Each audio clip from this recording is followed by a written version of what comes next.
otro, y ese otro a 100.000 más. Ella se volvió la reina, no existían las demás. No había ojos para nadie, solamente para ti. Te llevaba, te traía, y ¿qué más podías pedir? No te faltaba ni una pizca de atención, te escribía a todas horas, tú eras su preocupación, su motivo de existir, su motor y su alegría, la razón de despertarse, para ti, cada día. Te pedía fotos siempre, para ver cómo salías, pero no era por control, es por si acaso otro te mira, porque él no soportaba pensar lo que ocurriría si otro tío te babease, pero tú no lo entendías.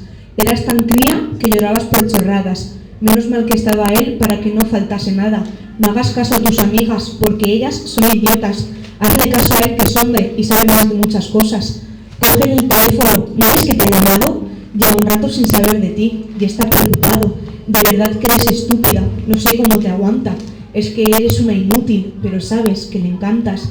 Te repite cada día que es lo único que tiene, que si no estás, se suicida, que eres lo que le mantiene, que aunque a veces grite un poco, no le debes tener miedo, que la mano se levanta, pero no te toca un pelo. Y no te enfades cuando beba, también sufre mucho, ¿vale? Él también tiene derecho a alargarse y no dar señales. No le llames, no le llames, déjale que vuelva solo. Pues que acaso desconfías del hombre que te dio todo.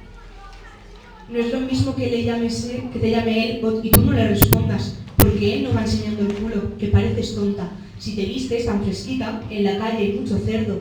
¿Qué te dijo de la ropa? Tú sigues sin entenderlo.